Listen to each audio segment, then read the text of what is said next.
اگر درد محبت سے نہ انسان آشنا ہوتا، اگر درد محبت سے نہ انسان آشنا ہوتا، نہ کچھ مرنے کا غم ہوتا، نہ جینے کا مزہ ہوتا۔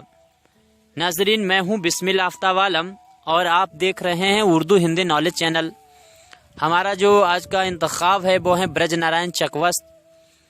برج نارائن چکوست کو اردو UGC نیٹ کا جو سلیبس ہے اس میں یونٹ نمبر 4 نظم نگاری میں شامل کیا گیا ہے۔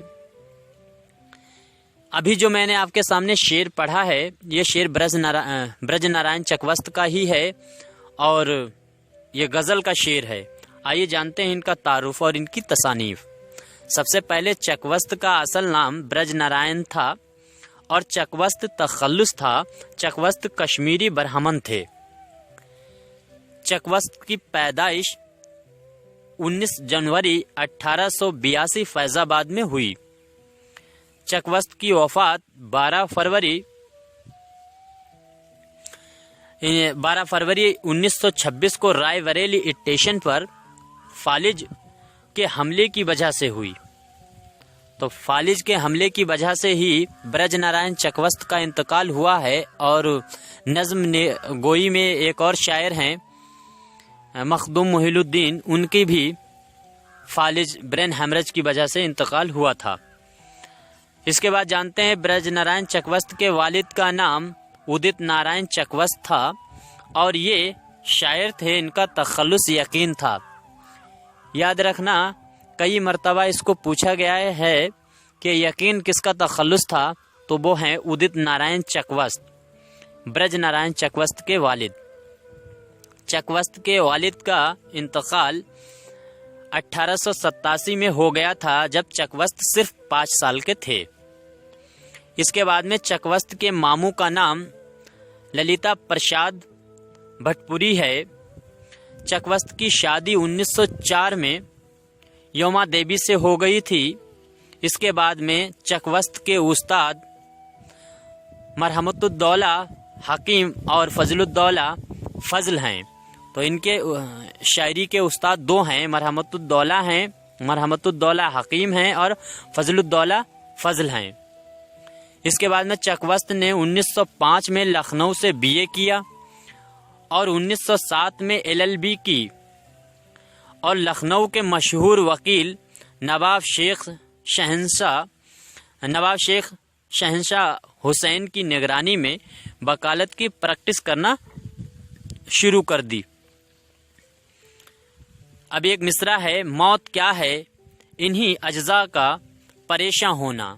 یہ برج نارائن چکوست کا مصرع ہے۔ چکوست کے اس مصرے سے محشر لکھنوی نے چکوست کی تاریخ وفات نکالی ہے 1344 ہجری۔ اب جانتے ہیں چکوست کی تصانیف۔ چکوست کا صرف ایک ہی مجموعہ کلام ہے، وہ ہے صبح وطن۔ صبح وطن ان کا مجموعہ کلام ہے، وہ بھی ان کی موت کے بعد شائع ہوا۔ اس مجموعہ میں نظمیں، غزلیں، قطعات، رباعیات اور 9 شخصی مراثی موجود ہیں اور یہ مجموعہ 5 حصوں پر مشتمل ہے۔ اس کو یاد رکھنا، یہ مجموعہ جو ہے ان کا ایک ہی مجموعہ ہے صبح وطن۔ اس میں 9 شخصی مراثی ہیں اور 5 حصوں پر یہ مشتمل ہے۔ اس کے بعد میں چکوست کے مضامین کے مجموعہ کا نام مضامین چکوست ہے۔ یہ نثری مجموعہ ہے۔ چکوست کی پہلی نظم حب قومی ہے۔ یہ 1894 میں لکھی ہے اور اسی نظم کو چکوست نے 1899 میں کشمیری پنڈتوں کی کانفرنس میں حب قومی نظم پڑھی تھی۔ اس نظم کو انہوں نے پڑھا تھا، حب قومی، 1899 میں۔ اس کے بعد میں چکوست اور عبد الحلیم شرر میں مثنوی گلزار نسیم کو لے کر معرکہ ہوا اور اس کو کتاب کی شکل میں شائع کیا گیا اور اس کا نام معرکہ شرر اور چکوست دیا گیا۔ یاد رکھنا کہ